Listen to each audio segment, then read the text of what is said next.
আল্লাহ বলেছেন কুল্লু মান আলাইহা ফান, সমস্ত কিছুই ধ্বংস হয়ে যাবে। তার মানে আমি আপনি ধ্বংস হয়ে যাব। পৃথিবী ধ্বংসশীল, মানুষ যেমন ধ্বংসশীল, মানুষ যেমন ধ্বংস হয়ে যাবে, পৃথিবী যেমন ধ্বংসশীল ধ্বংস হয়ে যাবে, আসমান ধ্বংসশীল আসমান ধ্বংস হয়ে যাবে। এক কথায় পৃথিবীর বুকে যতগুলো বস্তু আছে সকলেই যেন ধ্বংস হয়ে যাবে। তাহলে থাকবেন কে? আমার আল্লাহ বলেছেন সূরা রহমানের 27 নম্বর আয়াতের ভিতরে আল্লাহ বলেছেন ওয়ায়াবকা ওয়াজহু রাব্বিকা যুল জালালি ওয়াল ইকরাম, শুধু একমাত্র আল্লাহ সুবহানাহু ওয়া তাআলা তিনি থাকবেন, আল্লাহ ব্যতীত সবাই যেন ধ্বংস হয়ে যাবে। আল্লাহ বলেছেন সূরা হাদীদের 3 নম্বর আয়াতের ভিতরে হুয়াল আউয়ালু ওয়াল আখির, আল্লাহ বলেছেন আমি হলাম সর্বপ্রথম, আমি হলাম সর্বশেষ। তার মানে আল্লাহ ছিলেন, আল্লাহ আছেন, আল্লাহ থাকবেন, তিনি হলেন আমাদের রব। আল্লাহ ব্যতীত সবাই যেন ধ্বংস হয়ে যাবে। তার মানে পৃথিবীতে কেউ থাকবে না, পৃথিবী আমাদের আসল ঠিকানা নাই, পৃথিবী আমাদের আসল ঠিকানা নাই। মরণ একদিন মুছে দেবে হাই সকল রঙিন পরিচয়।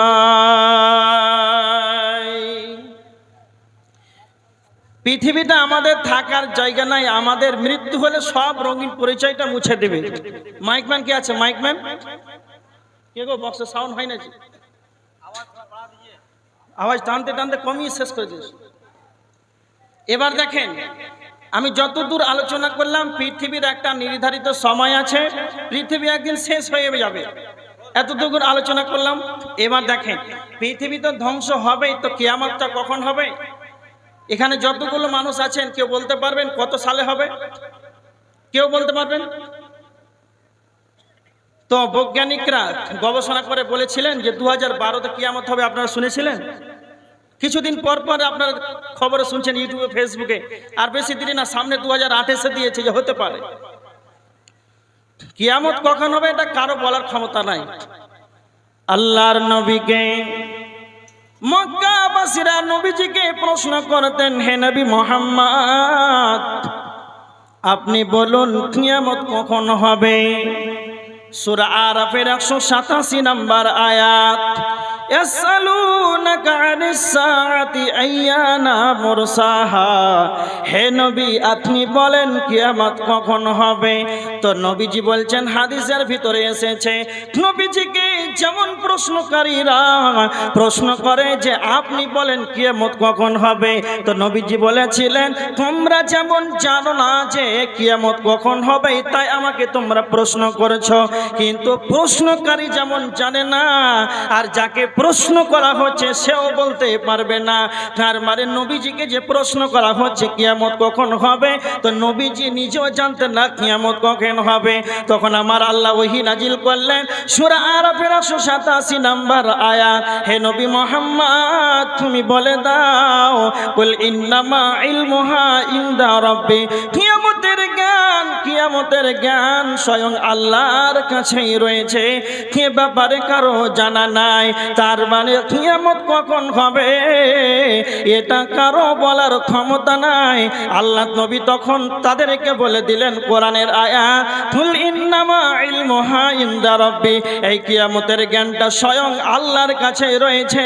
সারা পৃথিবীর যতগুলো মানুষ এসেছিল আর আছে আর আসবে, আমি সবাই কাউকে আল্লাহ এই খবরটা দেয় নাই কত সালে হবে, কোন মাসে হবে, কিন্তু বারের খবরটা বলা আছে শুক্রবারের দিন কিয়ামত হবে। তো কত সালের কোন মাসে কোন দিনে কোন সালে হবে এটা কারো বলার ক্ষমতা নাই।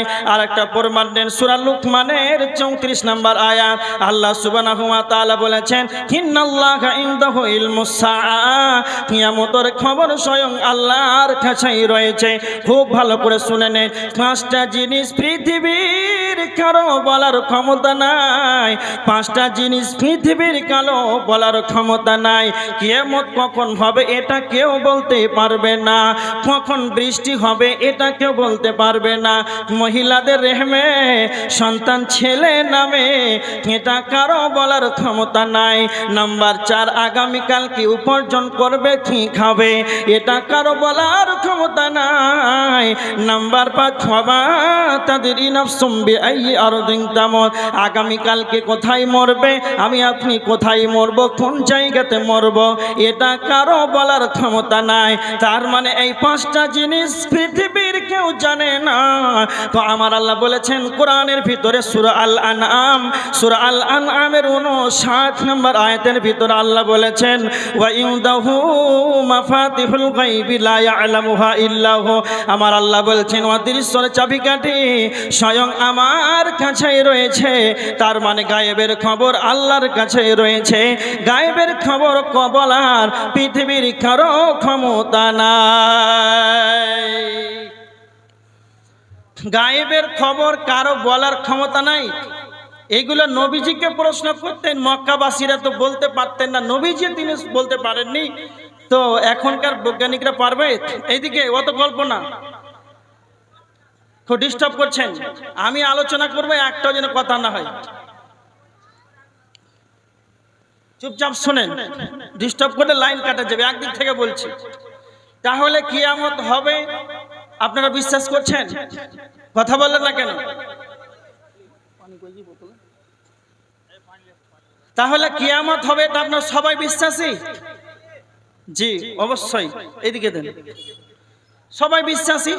তো কখন হবে এটা বলা যাবে না, তো কি দেখে বুঝতে পারবেন? কি দেখে বুঝতে পারবেন? এখানে জলসা হবে 30 তারিখ অক্টোবর। তো আপনাদের এই গ্রামে একজন সাধারণ খ্যাপালালা মানুষ, অত বোধ শক্তি নাই, শুনেছে সেপ্টেম্বরের 2 তারিখ থেকে যে 2 মাস পর মনে হয় এখানে একটা মাদ্রাসায় জলসা হবে, তো বিশ্বাস করে না যে জলসা হবে। খুব ভালো করে শুনেন, ওই সাধারণ ব্যক্তি বিশ্বাস করে না যে এখানে জলসা হবে। যখন বাঁশ প্যান্ডেল জানাটা যখন এসেছে তখন ও দেখছে আর বলছে রে মনে হয় জালসা হবে, দেখি এত সুন্দর প্যান্ডেল, তখন একটু করে ধারণা করছে মনে হয় জালসা হবে। আর যখনই 30 তারিখে দুপুর 12টা 1টার পর যখন মাইকের আওয়াজ পেয়েছে তখন বলছে হ্যাঁ সত্যি জালসা হবে। মাগরিব পর যখন বক্তা উঠেছে বলছে হ্যাঁ অবশ্যই জালসা হচ্ছে। এখান থেকে কি বুঝতে পারলেন? ওই যে বিশ্বাস করছিল না, তো আলামত গুলো দেখে বুঝতে পারলো না জালসা হবে। নবীজি বলেছেন কিয়ামত হবে এটা কারো বলার ক্ষমতা নাই, কিন্তু বিশ্বনবী বলেছেন যখনই তোমরা আলামতগুলো দেখতে পাবে দুনিয়া শেষ হতে যাবে, দুনিয়া শেষ হওয়ার পূর্বে কিছু লক্ষণ দেখা দিবে। এগুলো নবীজি তিনি বলেছেন যখনই তোমরা কিছু আলামত যখন তোমরা দেখতে পাবে তোমরা বুঝে নিবে যে কিয়ামতটা সন্নিকটে চলে এসেছে, কিয়ামতটা কাছে এসেছে। কিয়ামতের সবচাইতে বড় আলামত, কিয়ামতের সবচাইতে বড় আলামত তিনি হলেন নবী মুহাম্মদুর রাসূলুল্লাহ। সবাই বলেন সাল্লাল্লাহু আলাইহি ওয়াসাল্লাম। নবীজি বলেছেন তোমরা যদি সবচাইতে বড় কিয়ামতের আলামত দেখতে চাও তাহলে তোমরা নবী মুহাম্মদকে দেখো। আমি হলাম আখির জামানার নবী, আমি হলাম বিশ্ব নবী, আমার পরে কোন নবী আসবে না, আমার পরে কোন নবী আসবে না, কোন রাসূল আসবে না, আমি হলাম শেষ নবী। তার মানে তোমরা বুঝে নাও আমি এসেছি মানে কিয়ামত চলে আসবে, আর বেশি দূরে নাই। তো সবচাইতে বড় কিয়ামতের আলামত হলেন নবী মুহাম্মদ। তিরমিজি শরীফের একটা হাদিস এসেছে, তো নবীজি বলেছেন এই শাহাদাত আঙ্গুল আর এই তরমজি আঙ্গুল যেটা রয়েছে, এই তর্জনী আঙ্গুল আর শাহাদাত আঙ্গুল কত দূরাদূরি রয়েছে না, তো এতটা। তো নবী বলছেন যে আমিকে দেখে নাও, বিশ্ব নবী বলছেন আমি হলাম, আর কিয়ামতটা এত দূরে রয়েছে। তার মানে তোমরা বুঝে নাও যে সবচাইতে বড় কিয়ামতের আলামত নবী মুহাম্মদ পৃথিবীতে আগমন করেছে। দ্বিতীয় নাম্বার হলো ওয়ানশাক্কাল কমার, সূরা কমারের 1 নম্বর আয়াতের ভিতরে আল্লাহ বলেছেন যে চন্দ্র দুই খণ্ডিত হয়েছে। মক্কাবাসীরা নবীজিকে সে বলতেন, যখন নবীজি 40 বছরে দাওয়াতি দিতে লাগলেন, যখন নবীজি নবুয়তি পেয়ে নিলেন, তখন মক্কাবাসীরা, যখন কাফেররা নবীকে নবী বলে স্বীকার করতে পারে নাই, তখন মক্কাবাসীরা বলতেন, হে নবী মুহাম্মদ, আপনি তো নবী বলে দাবি করছেন, আপনি তো নবুয়ত পেয়েছেন, তিনি আপনি বলছেন, তো বলেন আপনি যদি নবী হন, আপনি যদি নবুয়ত দাবি করেন, তাহলে চন্দ্রটাকে দুই খণ্ডিত করে দেখিয়ে দাও। যদি গালে চন্দ্রটাকে দুই খণ্ডিত করে দেখিয়ে দিতে পারো, তাহলে আমরা যেন ঈমান আনবো। তখন আল্লাহর কাছে সুপারিশ করলো, আল্লাহর কাছে দোয়া করলো, আল্লাহ তার মুহাম্মাদের দোয়াকে গ্রহণ করলো। নবী মুহাম্মাদের দোয়া গ্রহণ করে তার সফলতাকে, নবীর দোয়াতে আল্লাহর হুকুমে তার চন্দ্র দুই খণ্ডিত হয়েছে। তার মানে নবীজি বলছেন, জেনে না, চন্দ্র যে দুই খণ্ডিত হয়েছে, দুই টুকরো হয়েছে, এটাই হলো কিয়ামতের আলামা। যখন তোমরা এগুলো দেখতে পাবে, তোমরা এগুলো যেমন দেখে নিয়েছো, তখন তোমরা ভেবে নাও কিয়ামতটা সন্নিকটে চলে এসেছে। কিয়ামতটা সন্নিকটে চলে এসেছে, নবী বলছেন।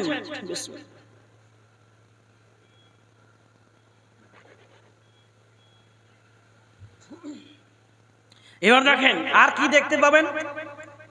একটা হাদিস, তিরমিজি শরীফের হাদিস, 2205 নম্বর হাদিস। আল্লাহ নবী বলছেন, তোমরা এগুলো আলামত দেখতে পাবে। তিরমিজি শরীফের 2205 নম্বর হাদিস, নবীজি বলেছেন, ইন্না মিন আশরাতিস সাআ, কিয়ামতের নিদর্শন হলো, কিয়ামতের আলামত তোমরা 5টি দেখতে পাবে।